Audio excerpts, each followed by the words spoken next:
Hello my dear students. बच्चों अब हम कर रहे हैं कन्वर्स ऑफ बीपीटी।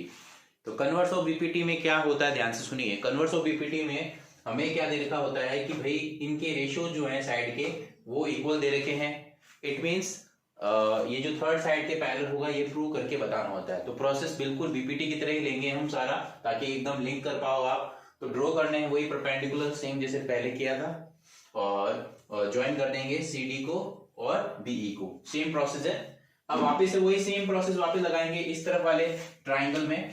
तो इन ट्राइंगल हम सबसे पहले ले रहे हैं एडीई की बात करते हैं। तो एडीई की जब बात करें तो एरिया ऑफ ट्राइंगल एडीई अगर मैं लेता हूं तो इस बार मैं परपेंडिकुलर वापस वही सेम ये वाला लेके चल रहे हैं। पहले ये वाला परपेंडिकुलर लेके चल रहे हैं, यानी कि ई एन को लेके चल रहे हैं। तो 1/2 1/2 en इंटू बेस इसका क्या है ए बी। ये आपकी इक्वेशन 1 हो गई। इसी तरह से दूसरी इक्वेशन लेते हैं हम, इस बार इस ट्राइंगल में लेते हैं। इस ट्राइंगल में इन ट्राइंगल ईडीबी की अगर बात करते हैं तो एरिया ऑफ ट्राइंगल ईडीबी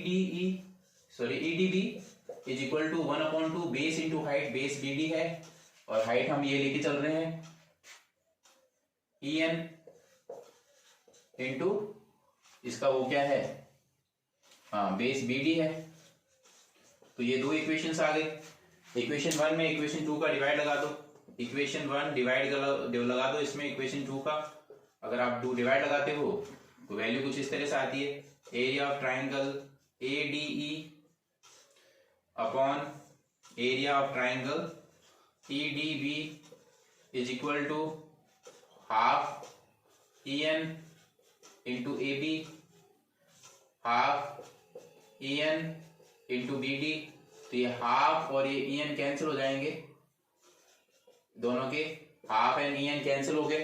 तो बची हुई स्टेप आपके पास क्या आई, स्टेप आई area of triangle ADE upon area of triangle EDB. अगर हम लेते हैं तो वो आपके पास आ गया A B upon B D. A B upon B D ये आपके पास आ गई इक्वेशन 3। इसी तरह से हम सेम प्रोसेस उस तरफ वाले में भी लगाएंगे।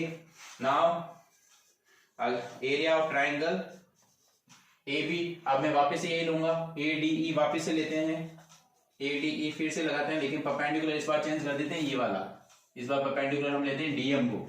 तो 1/2 बेस इंटू हाइट।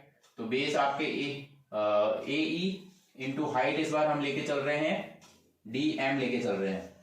ठीक है, तो ये इक्वेशन आ गई इक्वेशन 4। इसी तरह से एंड अब मैं ट्राइंगल ले लेता हूं ये नीचे वाला। इस वाले ट्राइंगल की बात करें तो हाइट तो वही है। तो area of triangle CED is equal to AD तो उधर ले लिया था 1/2 बेस इसका क्या है सीई इंटू डीएम, हम इसकी हाइट लेके चल रहे हैं। ये इक्वेशन आ जाएगी। अब वापस से वही डिवाइड वाला प्रोसेस। ठीक है, इक्वेशन 4 में डिवाइड लगाना है इक्वेशन 5 का। तो हम डिवाइड लगाएंगे। तो डिवाइड लगाएंगे तो हमारे पास सिचुएशन कुछ इस तरह से बनेगी कि area of triangle ADE is equal to half और ये दे रखा है।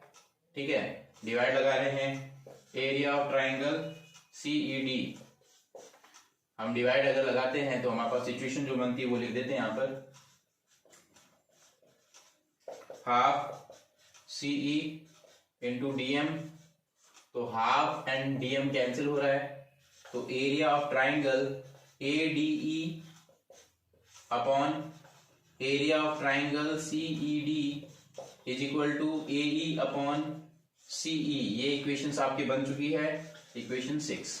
तो आपकी बेसिकली जो इंपॉर्टेंट इक्वेशन है वो आपकी कौन सी इक्वेशन है, एक तो इक्वेशन 3 जो हमने डिवाइड लगा के निकाली है। ठीक है, एक इक्वेशन जो आपने यहां लगाई है वो, और एक हमारे पास ऑलरेडी गिवन है वो हम बाद में यूज करेंगे, पहले इनकी बात करते हैं। तो इसको हम लेते हैं।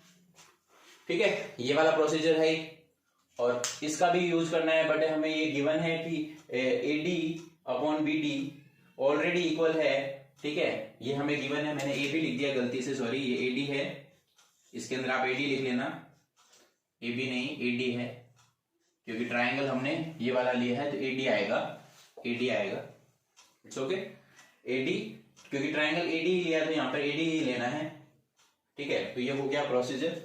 तो अब हम जानते हैं, बट ऑलरेडी हमें पता है कि ए डी किसके इक्वल है, A D upon B D किसके इक्वल है, ए अपॉन ई सी के इक्वल है, ए अपॉन ई सी के इक्वल है, ये आपको ऑलरेडी पता है। अब इसके अंदर हम इक्वेशन 6 और 3 से वैल्यू पुट कर देंगे। Now put the value by equation 3, now put the value by equation 3 and 6। तो 3 एंड 6 से हम वैल्यू पुट कर देंगे इसके अंदर।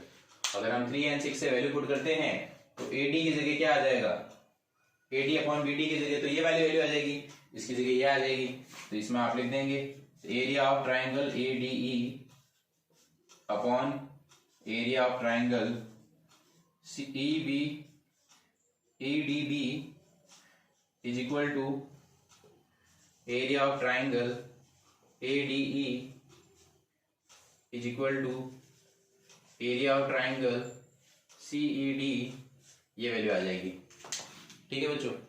तो अब हम क्या करेंगे, इसमें ए डी है, इसमें भी ए डी है, ए डी कैंसिल हो जाएगा, ये क्रॉस मल्टीप्लाई होकर सामने आएगी, तो आपके पास कुछ वैल्यू इस तरह से आएगी,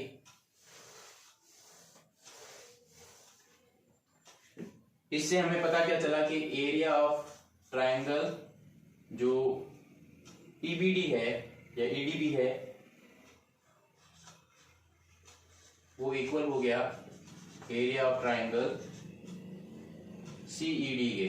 तो ये आपस में बराबर हो गए, ये दोनों बराबर हो गए। अब आप अच्छे से समझे, क्या समझेंगे कि if two triangle on the same base, अगर दो ट्राइंगल ये रहा ए की बेस पे है, उनके एरिया इक्वल हो, we no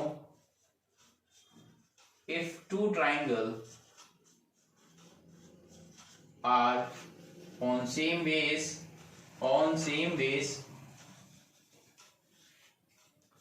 and equal in area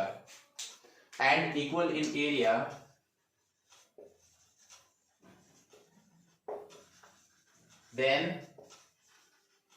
they lie between same parallel। तो same parallel, then they lie between same parallel, तो ये आप इसमें यूज कर सकते हैं लाइन।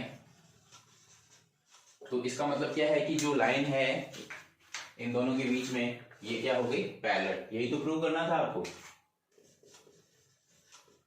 डीई पैरेलल होगा बीसी के, ये लो प्रूव हो गया आपका। कुछ किया ही नहीं, सेम प्रोसीजर था, हमने वापस से वही एडी, मैंने गलती से ए बी लिख दिया था उसको, इसलिए सॉरी, आप इसका ध्यान रखेंगे। एडी अपॉन, हमने ए की परपेंडिकुलर फिक्स रखा पहले एम एन, उसके अकॉर्डिंग सॉल्व कर दिया, ठीक है। फिर इसका भी एम एन लेके चले और सॉल्व हो गया। फिर इसी तरह से इस वाले ट्राइंगल के अंदर फिक्स कर दिया डीएम, इस वाले में भी डीएम हो गया, फिर सॉल्व किया, डिवाइड आ गई equation. But AD upon BD is already equal to A upon EC, ये गिवन है, इसके अंदर इन दोनों से वैल्यू पुट कर दी, जो कट रहा काट दिया, ये दोनों इक्वल हो गए। ये सेम बेस पर है, ए की बेस पे और एरिया में भी इक्वल है ये दोनों ट्राइंगल, तो दे लाई बिटवीन सेम पैरेलल, तो हो गया पैरेलल। बस यही आपके कन्वर्ट ऑफ पीपीटी है। इस तरह से आप अच्छे से प्रैक्टिस कर लीजिए, क्लियर हो जाएगा आप लोगों के, ठीक है बच्चों। आगे मिलते हैं नेक्स्ट वीडियो में, जब तक आप इसकी अच्छे से प्रैक्टिस करिए।